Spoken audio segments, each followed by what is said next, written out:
शुक्राना गुरुजी, शुक्राना की मैं आप सभी देवी देवताओं का आदर सम्मान करता हूं और सभी को मैं साक्षात दंडवत करता हूं। सभी को मुझे क्षमा करें, मुझसे कोई भी गलती हुई है मैं आप सारी देवी देवताओं को नमन करता हूं और मुझसे किसी भी जन्म में किसी भी योनि में कोई भी गलती हुई हो तो मुझे क्षमा करें, मेरे अपराधों को क्षमा करें। मैं शुक्रगुजार हूं रूपाली आंटी जी का और खुशबू आंटी जी का, जिन्होंने मुझे गुरु जी से जुड़वाया।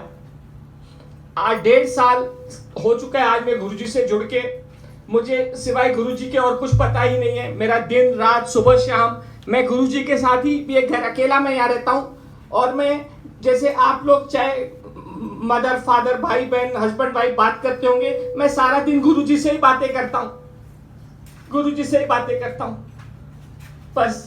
और मेरे गुरुजी मेरी हर चीज सुनते हैं। मैं कई बार डर जाता हूँ कि गुरुजी मैं जो बोलता हूँ गुरुजी मेरी मन की बात को इमीडिएटली जान लेते हैं और तुरंत ही वो पूरा कर देते हैं, तुरंत ही पूरा कर देते हैं मेरी बात गुरुजी।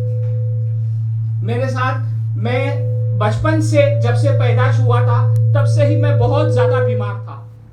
मेरे मदर फादर ने मेरे लिए बहुत सारा ट्रीटमेंट इलाज करवाया, यहाँ तक कि डॉक्टर्स भी विलायत से बुलाए गए मेरे लिए, लेकिन मैं कोई भी हॉस्पिटल में ऑल ओवर बॉम्बे, चाहे वो प्राइवेट हॉस्पिटल्स हो सारी या गवर्नमेंट हॉस्पिटल्स हो, मेरी जिंदगी हॉस्पिटल्स में गई पूरी जिंदगी और मैं ठीक नहीं हो पाया। मैं बचपन से बहुत स्पिरिचुअल रहा हूँ, मतलब पूजा पाठ ज़्यादा करना, मंदिरों में जाना और एस्ट्रोलॉजरों के पास जाना, मतलब हर चीज़ हवन काफ़ी करवाना, काफ़ी सत्यनारायण पूजा, मतलब जो भी हो सकता है, और मम्मी डैडी को हर तीर्थ यात्रा पे ले जाना, ये मुझे बचपन से अच्छा लगता था। पर मुझे कभी शांति नहीं मिली। मैं आज ये कह सकता हूँ गुरुजी के पास आने के बाद मैंने सब कुछ पा लिया है जो मैंने इतने साल भटकता रहा। मैं कहीं जितनी भी भागवत कथाएं होती थी कहीं पे भी मुझे पता चलता था तो मैं चले जाता था, मुझे अच्छा लगता है, पर मुझे कहीं भी उसका रिजल्ट मुझे ऐसा रिजल्ट, यानी मुझे अपने हेल्थ वाइज मैं ठीक नहीं रहा। मैं उसका कहने का मतलब मेरा हेल्थ वाइज मैं ठीक नहीं रहा। लेकिन मेरे भाई हैं वो सेल्स फील्ड में हैं, उसने एक दिन मुझे 1.5 साल पहले बताया कि मुझे एक बेटियां मिलती है रास्ते में और वो गुरुजी करती रहती है सारा दिन, तुम लोग दोनों है ना एक ही टाइप के स्पिरिचुअल हो तो आप दोनों एक ही जगह बैठ जाओ। तो मैंने वो भाई को अच्छा नहीं समझा उस बिटिया का नाम पूछना, जो लड़की का मामला था। तो मैंने सोचा अगर ऐसी लड़की एक है दुबई में तो शायद कोई और भी होगी। तो मैंने इंटरनेट पे भाई ने मुझे गुरुजी की स्वरूप दिखा दिया था मोबाइल पे, तो मैंने वो डाल दिया था गुरुजी सत्संग इन दुबई। तो उस पे नीति आंटी का नाम आया था और 2-3 आंटियों का नाम आया था। तो मैंने बस एक फ़ोन मिलाया तो उसमें खुशबू आंटी आ गई लाइन पे। मैंने कहा बिटिया मुझे सत्संग ले चलो, मुझे सत्संग जाना है। तो कहने लगी आप कहाँ रहते हो? मैंने कहा मैं फलानी एड्रेस गेसेस में रहता हूँ। तो बिल्कुल बहुत ही मेरे करीब रहती थी, बहुत ही करीब। तो ये भी संजोग की बात है। तो उसने कहा अंकल मैं आपको फ्राइडे को ले जाऊंगी सत्संग पे, आज वेडनेसडे है, आप रेडी रहना, मैं आ जाऊंगी आपको लेने। बस मैं पहली सत्संग मैंने अटेंड किया। लेकिन क्या बचपन से मैं क्योंकि इतना ज़्यादा बीमार था और माँ का डांटला था तो मैं किसी के हाथ का खाना ही नहीं खाता था। ये एक प्रॉब्लम थी मेरी, कहीं पे भी मैं किसी के हाथ का नहीं खाता था। लेकिन मुझे ये पता चला कि गुरुजी का प्रसाद, लंगर प्रसाद खाने से ही ठीक होगा। तो जब मेरे को ये पता चला तो मैंने अपने आप से कहा कि भाई तू अभी इंसान बन जा। तो फिर मैं पहली सत्संग में गया। बाद में मुझे आंटियों का नाम पता चला, शुरू तो मैं तो नहीं पता था, लेकिन वो आंटी थी पूनम आंटी, उनके यहाँ मैं सत्संग में गया और पहले ही लंगर प्रसाद खाया मैंने। जय गुरुजी में घर आया, मुझे कोई भी बॉडी में तकलीफ नहीं थी, कोई भी, मतलब मेरा ध्यान ही नहीं गया मेडिसिन की तरफ कि मैं आज 2-3 दिन तो मैं ऐसे ही निकल गया। फिर मैंने अपने आप से पूछा कि something is wrong with me, क्या हो रहा है? मैंने कहा कुछ नहीं रॉन्ग है, मैं दवाई नहीं खा रहा हूँ, मैं ठीक हूँ, तो रॉन्ग कहाँ है ये? फिर मैंने वापस उस आंटी को फ़ोन किया, उस दोबारा भी वो मुझे ले गई। बाद में उसने मुझे ग्रुप के साथ जोड़ दिया। फिर मैं उस दिन से और आज तक चाहे सत्संग ऑल ओवर यूएई में कहीं पर भी होता हो मैं चला जाता हूँ। गुरुजी ले जाते हैं, गुरुजी मैं 3-3 सत्संग भी दिन में अटेंड करता हूँ, और आप विश्वास कीजिए ये तो मैं इतना दूर है, is almost very close to उमल क्वेन, बट कहीं पे भी होता है मैं निकल जाता हूँ। अभी सुबह अमृत वेला भी जाना है हम लोगों ने। तो ऐसा है कि जब मैं नींद पे सो जाता हूँ, गुरुजी को कह के सोता हूँ, गुरुजी अभी 2 घंटे बाद उठा देना मुझे, आपको तो मालूम है ना अपने को चलना है, मालूम है ना गुरुजी आपको तो गुरुजी बराबर उठा देते हैं। तो मेरी नींद इतनी पक्की है कि बाजू में अगर कोई बॉम्ब भी जला दिया जाए तो मुझे पता नहीं चले, इतना मतलब मेरी नींद गहरी नींद है मुझे। लेकिन मैं गुरुजी को बोल के सोता हूँ और गुरुजी बराबर मुझे उठा देते हैं, मुझे कोई अलार्म नहीं उठा सकता, गुरुजी बराबर उठा देते हैं मुझे, और ठीक ठाक मैं पहुंच जाता हूँ हर सत्संग में। तो ये गुरुजी की कृपा बहुत है मेरे पर। मैं तो आप इतने सत्संग से मैं बता नहीं सकता आपको, लेकिन आज देखो मेरी हेल्थ इतनी अच्छी है। नहीं तो मैं पहले ऐसा था कि कोई दिन खाली नहीं था, दवाई के बगैर मैं चलता। मैं 35 साल से दुबई में हूँ, जो कुछ भी कमाया है मैंने, जो कुछ भी कमाया सिवाय डॉक्टरों के, और मैंने कुछ नहीं किया है। सुबह आओ काम पे जाओ, शाम को आओ डॉक्टर के पास जाओ, नहीं तो सुबह डॉक्टर के पास जाओ या शाम को डॉक्टर के पास, तो बस यही चक्कर था, ऑफिस और डॉक्टर। बस हर इन्वेस्टिगेशन कराओ, और हर बीमारी मुझे लगती थी। ऐसा नहीं कि थोड़ा भी क्लाइमेट चेंज हो, 19-20 भी, वैसे तो हर वक्त चेंज होता ही रहता है क्लाइमेट, साल में 36 बार, तो 36 बार मुझे पकड़ लेता था, एकदम जपियां दे देती ये क्लाइमेट, और मैं उठ ही नहीं पाता था बिस्तर से। आज ऐसा है 1.5 साल से कोई क्लाइमेट मुझे असर नहीं करता। मैं और गुरुजी और मैं, मुझे पता ही नहीं क्या होता है क्लाइमेट होता है। तो गुरुजी ने मुझे बहुत ही कृपा करी है मेरे ऊपर, बहुत ही कृपा करी है। इसलिए मैं सारी संगत को जो भी मुझे मिलते हैं मैं उनसे कहता हूं लंगर प्रसाद जो है पूरा खाइए, प्लीज पूरा खाइए, चाहे वो चाय प्रसाद हो। अधिकतर मैंने देखा है लोग जल छोड़ देते हैं, जल ले जाते हैं सेवादारों से जल लेते हैं और फिर जल थोड़ा थोड़ा छोड़ देते हैं होश के घर। मैंने कई जगह देखा हुआ है, मार्क किया हुआ, लेकिन ये प्लीज मेरी आपसे हाथ जोड़ के रिक्वेस्ट है, इसको ये अमृत है, ये कोई ऐसा पानी नॉर्मल पानी नहीं पी रहे हम घर में जैसा टैप वाटर या मसाफी वाटर पीते होंगे, ये अमृत प्रसाद है। तो इसको पूरा ग्रहण करें आप लोग प्लीज, इसी में ही आपका भलाई है, इसी में ही सब कुछ ठीक होता है। अगर आप श्रद्धा से सच्चे मन भाव से खाओगे तो गुरुजी कहते थे कि घर का एक ही प्राणी मेरे पास आएगा तो पूरे घर को मैं ब्लेस करता हूं। जरूरी नहीं है कि जो चल नहीं सकते उनको मेरे पास आना है। मैं 2 बार बड़े मंदिर गया हूं मेरी मम्मी को लेके, और छोटे मंदिर भी गया हूं एम्पायर स्टेट, बहुत ही मेरी मम्मी को भी अच्छा लगा। अब मैं 1.5 साल से इस घर में आया हूं। पहली दिन जब मैंने शिफ्ट किया इस घर पे तो मैंने सफाइयाँ क्लीनिंग करवा रहा था अपने हेल्पर लोगों से, भाई क्लीन करो घर को, तो बेचारे क्लीन कर रहे थे। मैं उनको कह रहा था बर्तन साफ करके यहाँ डाइनिंग टेबल हॉल में रखो, सब एक एक अच्छे से बर्तन से गिरा मत देना। थोड़ी देर में एक जोर से आवाज आई, मैं बाहर आया, मैंने सोचा शायद बर्तन गिर गए होंगे, लेकिन कुछ नहीं, कहीं सब ठीक था। लेकिन अंदर बेडरूम का इतना बड़ा 5 किलो का ग्लास है वो नीचे आ गया। शुक्र करो अब मैं वहां खड़ा होता तो क्या होता। तो गुरुजी की असीम कृपा है मेरे ऊपर। अभी थोड़े समय पहले की बात है, यहाँ पे मेरे घर पे मुझे जोत जलाने की बहुत आदत है 24 आवर्स। तो मैं जोत जलाता था और विंटर के सीजन में घी थोड़ा गर्म हो गया, मतलब घी सख्त हो गया, तो मुझे उसको पिघलाना था। तो मैं गैस पे रख दिया, इधर इसी गैस पे रख दिया, और मैं यहाँ आके शब्द सुन रहा था सोफे पे, क्योंकि मेरे को मैं और क्या करूँ सिवाय शब्द, मैं और गुरुजी सारा दिन हमारा यही काम है, शब्द ही सुनूं। ना तो मैं टीवी देखता हूँ, ना मुझे किसी एक्टर हीरो हीरोइन के नाम भी पता है। वो पुराने लोगों का पता है लेकिन नए लोगों का नहीं पता। बस इतने में धुआं आने लगा। जब मैंने देखा तो इतना जोर से आग की लपटें निकलने लगी जोर से। अब मैं तो घबरा गया, मैंने फोन किया अथॉरिटीज को। अब मेरी बात नहीं समझे होंगे, शायद गुरुजी की नहीं मर्जी थी। बस इसके बाद मैंने सोचा पानी फेंकूंगा तो शायद कम हो जाएगा, इतनी तो नॉलेज थी नहीं। पानी फेंका तो और लपटें लगने लगी और तेज हो गया। मैं तो घबरा गया। गुरुजी का आसन यही था। अब देखो इसके भी बताऊं मैं, गुरुजी ने धनतेरस दिन के दिन, ये आग हुई लगी थी धनतेरस के 5वें दिन, धनतेरस के बाद मतलब 5वें दिन पे आग लगी थी मेरे घर पे, मतलब लास्ट डे ऑफ दिवाली, उस दिन मेरे घर में आग लगी थी। लेकिन धनतेरस के पहले हमारे कनिका बिटिया को आरती आंटी जी को विजन आया कि गुरुजी मेरे घर आना चाहते हैं, तो और कनिका आंटी के घर से मुझे गुरुजी को साथ ले आना है। तो धनतेरस के दिन हम कनिका आंटी के घर गए और गुरुजी को हमारे घर ले आए, और उस दिन से धनतेरस के दिन से गुरुजी की गद्दी यहाँ पर लग गई है। धनतेरस के दिन से तो हम बैठ के सत्संग वगैरह किया। अब देखो गुरुजी को पता था ऐसा हादसा होने वाला है मेरे साथ, तो उन्होंने धनतेरस के दिन 5 दिन पहले ही आके बैठ के रक्षा की उन्होंने मेरी। नहीं तो सोचो इतनी आग की लपटें निकली। फिर मैनेजमेंट ने तो सब अथॉरिटी जितने भी यहाँ की होते हैं उन सबको बुला लिया और सब आए, सब लोगों ने इन्वेस्टिगेशंस वगैरह की, सब कुछ हुआ। लेकिन गुरु की कृपा थी कि वो सब लोगों ने मुझे बोला भाई फॉरगिव। तो ये गुरु जी की कृपा है, असीम कृपा है गुरु जी की।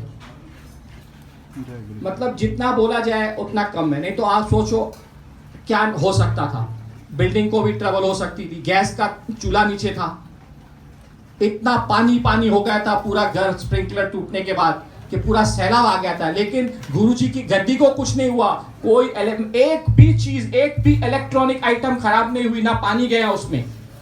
नहीं तो इतना आप घुटने तक पानी आ गया था यहाँ पे, घुटने तक। लेकिन गुरुजी की एरिया जो यहाँ थी पानी बिल्कुल नहीं।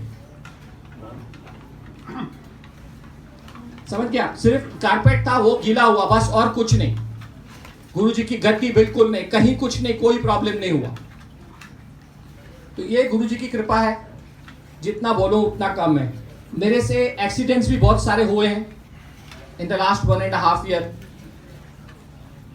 अब 99% तो गलती मेरी नहीं थी, एक ही बार गलती मेरी थी, लेकिन उसमें भी गुरुजी ने बचा लिया। मैंने कहा गुरुजी आप सोचो, कुछ सोचो गुरुजी, मेरा क्या होगा, आप ही सोचो गुरुजी, सोचो। तुरंत पुलिस वाले आए, बोला भाई, मैंने गुरुजी को बोला गुरुजी देखो बात करो, आप बात करो अभी ये लोग से। उधर ही बात खत्म,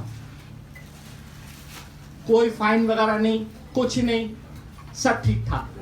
मतलब गुरुजी हर जगह मुझे मतलब फॉरगिव करवा देते हैं। तो हमारा काम ये है कि जैसे गुरुजी हमको फॉरगिव करवाते हैं, हमारा काम ये कि हम भी सबको फॉरगिव करें, दिल में कोई द्वेष नहीं रखे किसी के लिए भी। अगर हम चाहते हैं कि हमको फॉरगिवनेस मिले तो हमें भी सबको फॉरगिव करना चाहिए। असीम कृपा है गुरुजी की, बस शुक्राना शुक्राना शुक्राना आप सभी लोगों का आने का। गुरुजी ने ब्लेसिंग्स देना चाहते हैं गुरुजी, तो वो ब्लेसिंग्स यहाँ पर हैं। मैं रिक्वेस्ट करूंगा अंजलि आंटी जी से कि एक एक ब्लेसिंग सबको दी जाए, एवरीबडी, इररिस्पेक्टिव ऑफ एवरीबडी। तो प्लीज आंटी आप प्रसाद ग्रहण करके सबको एक एक ब्लेसिंग्स आप दें गुरुजी। ये गुरुजी ने कहा है तो गुरुजी की तरफ से है, and I mean it, it is from गुरुजी।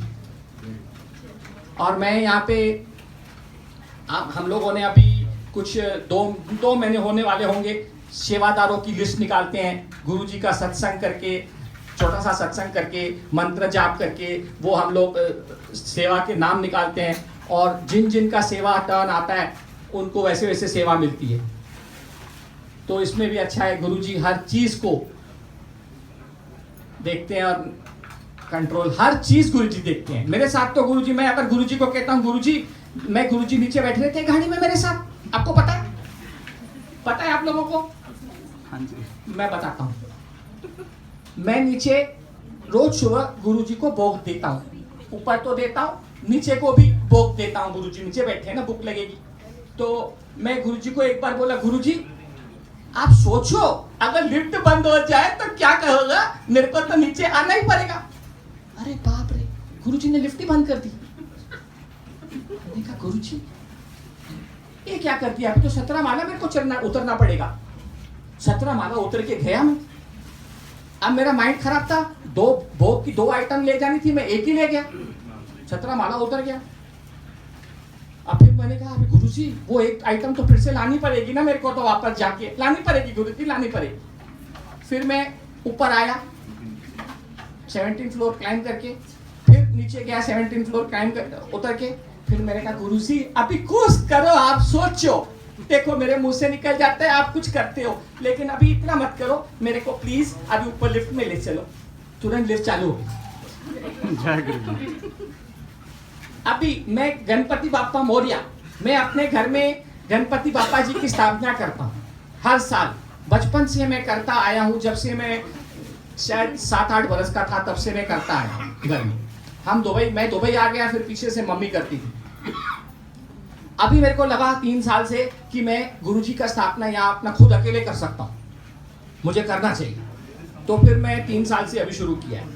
तो अभी इस घर में लास्ट ईयर मैंने स्थापना की गुरुजी की, और मैं अकेला ही था, सब कुछ पूजा भी मैंने करनी, विसर्जन भी सब अकेला मैंने ही करना। और मैंने क्या किया, सारे जो सामान होते हैं विसर्जन के, पूजा जो हम लोग 7 डेज करते हैं, वो सारे पूजा का जो सामग्री होती है वो दरिया में परवान करना होता है। तो मैंने सोचा भाई चलो ये सामान सारा पहले मैं नीचे कार में रखाता हूँ, 5th फ्लोर बेसमेंट पार्किंग है मेरे को, तो वहाँ रखाता हूँ, और फिर लास्ट में मैं गणपति बाप्पा जी को साथ में लेके दरवाजा फाइनल बंद करके निकल जाऊंगा। अब सामान तो मैं रख आया नीचे, मोबाइल फोन भी यहाँ। जब ऊपर आया गणपति बाप्पा को लेने के लिए, भाई चलो अभी, तो मैं चाबी कहीं खो गया, पता नहीं लिफ्ट में मैं कहीं खो दी, बहुत ढूंढा, चाबी न मिला। अब मैं अंदर कैसे जाऊं, गणपति बाप्पा अंदर, मैं बाहर, बड़ा मुश्किल। अभी 1-2 सत्संग की आंटियां थी, उन्होंने मुझे कहा कि हम तुमको पार्लवे में मिलेंगे, हम भी चलेंगे, साथ में विसर्जन करेंगे। वो बेचारी आंटियां बोट का इंतजाम करके खड़ी थी मेरे लिए, तो भाई ये आए तो हम लोग विसर्जन करेंगे। अब मेरा फोन अंदर, ऐसे बाय नंबर तो मेरे को बाय हार्ट तो किसी का याद है नहीं, मैं कैसे उनको कांटेक्ट करूं कि मैं बाहर फंस गया हूं, अंदर ही नहीं जा सकता। फिर भी चलो, मैंने कहा गणपति गुरुजी को कहा, मैंने कहा गुरुजी सोचो, आप सोचो, चलो गणपति बापा को आपने एक्सटेंशन दे दी, 7 दिन की जगह हम लोग 10 दिन रख लेते हैं गणपति बापा को अपने साथ में, मगर मैं अंदर कैसे जाऊंगा, आप सोचो। फिर मैंने बिल्डिंग मैनेजमेंट से बात की, मैंने कहा भाई वो मेरे को चाबी दो, मेरे को एक डुप्लीकेट, क्योंकि ये नई बिल्डिंग है, ब्रांड न्यू बिल्डिंग है, 1 साल ही हुआ है इसको ऑक्यूपेंसी को। तो उन्होंने कहा भाई तुमने तो 4 चाबियां ले गए थे साइन करके, 5वीं चाबी तुमको कहां से दे। मैंने कहा बात तो ठीक है, आप लोग सही कहते हो। कहते अभी तुम पुलिस जाओ और तुम वहां से सब लेटर ले आओ, फिर मैं वो बिल्डिंग मेंटेनेंस का कॉन्ट्रैक्टर को बुलाएंगे और तुमको चार्जेस होंगे। मैंने कहा गुरुजी किधर से आएंगे पैसे, आप सोचो, अभी कुछ कुछ करो।